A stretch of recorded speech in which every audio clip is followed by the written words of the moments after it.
మకరం వారి కనుక చూసుకుంటే ఈ ప్రాభవనామ సంవత్సరంలో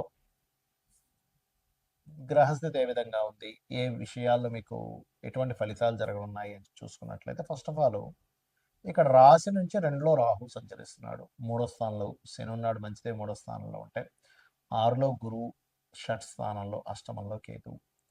మరి ఈ సంవత్సరం మీకు ఎటువంటి ఫలితాలు జరగనున్నాయి, ఏ దేవతారాధన చేసుకోవాలి, ఎటువంటి విషయాల పట్ల మీరు జాగ్రత్తగా ఉండాలి ఈ కొత్త ఉగాది సంవత్సరంలో అని చెప్పి చూసుకున్నట్లయితే ఈ యొక్క అంశాలు చెప్తుంది నేనైనప్పటికీ చెప్పిస్తుంది సాక్షాత్ లలితా అమ్మవారిగా భావిస్తూ ఆ లలితాంబిక అమ్మవారి యొక్క అనుగ్రహం మీకు పరిపూర్ణంగా కలగాలని మనస్ఫూర్తిగా కోరుకుంటూ, ప్రధానంగా ఏంటంటే ఇక్కడ ఎప్పుడైతే మీకు శని మకర లగ్నం అయిందో, లగ్నాధిపతి 3లో ఉన్నాడో, మీరు ప్రదేశం మారడం అనేటువంటి చూపిస్తుంది. అయితే ధన విషయాల్లో దుర్గాదేవి యొక్క ఆరాధన మీకు చక్కటి ధనయోగాన్ని ఇవ్వడము, ఆన్లైన్ త్రూగా నైట్ డ్యూటీస్ చేయడము, లేకపోతే ఆన్లైన్ త్రూగా చేసేటువంటి ధన సంపాదన కోసం చేసే ప్రయత్నం ఫలిస్తుంది. ఆన్లైన్ అంటే మళ్ళీ మీరు అక్కడ క్రికెట్ బెట్టింగ్లో లేకపోతే ఇంకోటి అనుకోకండి దయచేసి.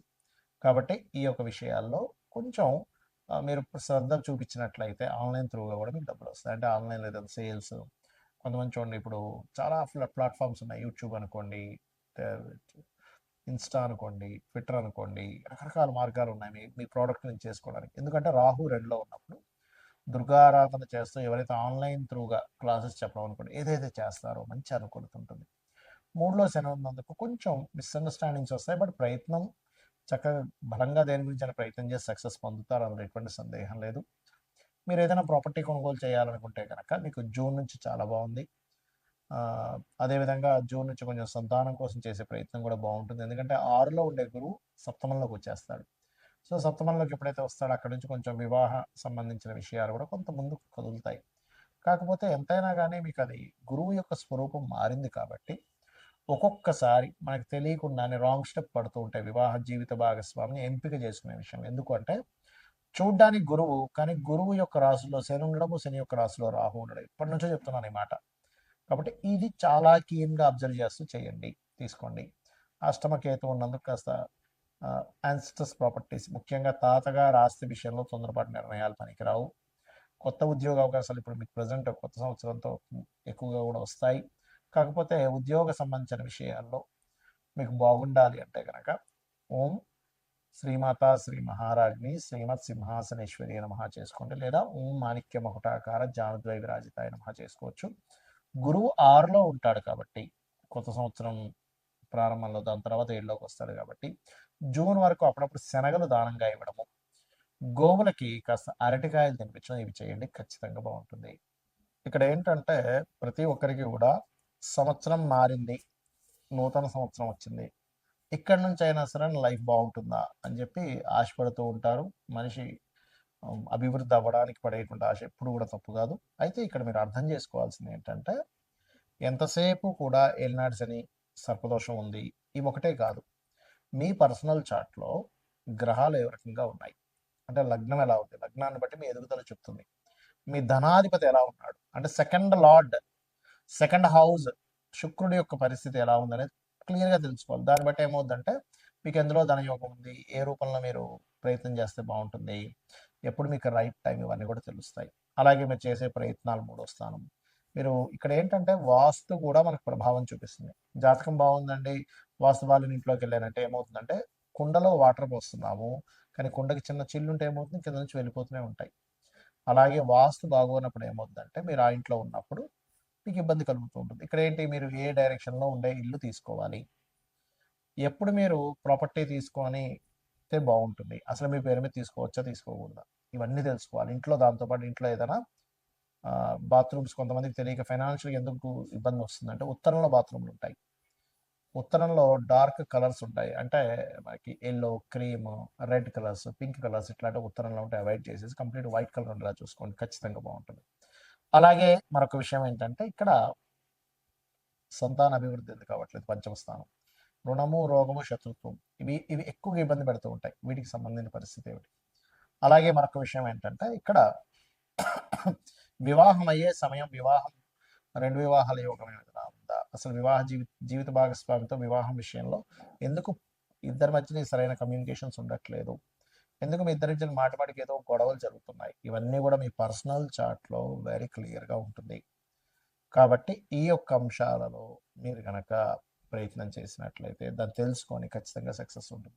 అదేవిధంగా వివాహం తర్వాత ఉదాహరణకి ఆహ్, వివాహం ఈ సంవత్సరం లేదు అనుకున్నప్పుడు ఆ టైం వేస్ట్ అవుతది. ఏ సంవత్సరం ఉందో ఆ సంవత్సరం చేసుకోండి. అలాగే విదేశాలకు వెళ్ళే యోగం ఉందా లేదా? అసలు మీకు జాబ్ సంబంధించిన విషయంలో ఎందుకు ఇబ్బందవుతుంది? కెరియర్‌లో ఎందుకు సెటిల్ లేకపోతున్నారంటే ఒక్కోసారి కొంతమందికి బిజినెస్ యోగం ఉంటుంది. అప్పుడు సెటిల్ అవ్వలేరు. అలా ఉంటుందన్నమాట.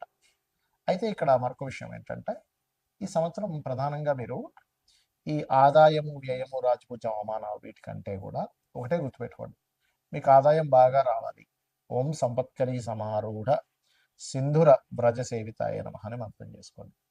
అప్పులు ఎక్కువగా ఉన్నాయి. ఓం అపర్ణాయ నమః అని మంత్రం చేసుకోండి. బిజినెస్‌లో ఇంప్రూవ్‌మెంట్స్ రావాలి. ఓం ఇంద్రగోప పరిక్షిప్త స్మరతోనా భజంగికాయ నమః. అయితే ప్రతీది కూడా 45 మినిట్స్ చేయండి. చాలామంది ఏం చేస్తారంటే 5 నిమిషాలు చేశానండి, నాకు రిజల్ట్ రాలేదంటారు. చిన్న ఎగ్జాంపుల్ చెప్తాను. అన్నం పొయ్యి మీద కుక్కర్ పెడతాం. 20 మినిట్స్ పడుతుంది కరెక్ట్‌గా మీకు అది ఉడకడానికి.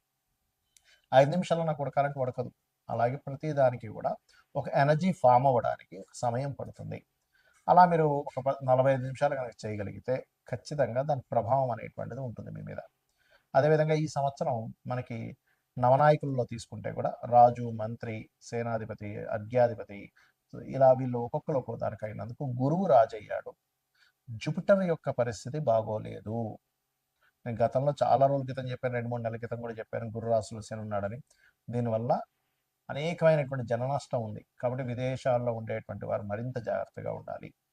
అది యుద్ధాల వల్ల అనుకోండి, కొన్ని కొన్ని రోగాల వల్ల అనుకోండి, విశేషమైనటువంటి జన నష్టం జరగనుంది. గుర్తుపెట్టుకోండి. ఇది ఆల్రెడీ మనం మనకి ఎప్పుడు డిసెంబర్, ఫిబ్రవరి టైంలో కూడా మనం చెప్పాము. కాకపోతే ఎందుకంటే ఇప్పుడు నెక్స్ట్ కొత్త సంవత్సరానికి కూడా ఈ యొక్క గురువే రాజు అవుతున్నాడు. అదేవిధంగా నీర్సాధిపతి కూడా గురువు అవుతున్నాడు. కాకపోతే వర్షాధిపతి చంద్రుడైనందుకు కాస్త చక్కగా వర్షాలు అయితే బాగా పడతాయి.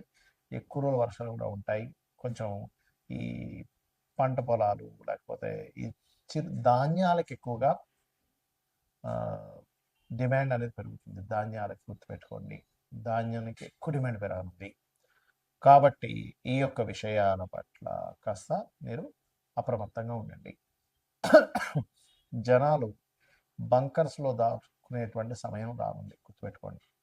కాబట్టి ఈ విషయంలో జాగ్రత్తగా ఉండండి. ఇక మరొక విషయం ఏంటంటే, మీరు జాతకమే తెలీదు అప్పుడేం చేయాలి? సింపుల్‌గా రోజు లలితా సహస్రనామాలు చేసుకోండి. డైలీ ఖచ్చితంగా బాగుంటుంది. అదేవిధంగా మనకి లాస్ట్ టైం మనం చెప్పుకున్నాం. ఒక 4, 5 నెలల క్రితం కూడా చెప్పాను. సిల్వర్ రేట్ విపరీతంగా పెరగనుంది అని. మరలా బంగారం, సిల్వర్ రేట్లు ఒక రేంజ్‌లోకి వెళ్ళనున్నాయి. గుర్తుపెట్టుకోండి. ల్యాండ్ రేట్స్ కూడా విపరీతంగా పెరగనున్నాయి.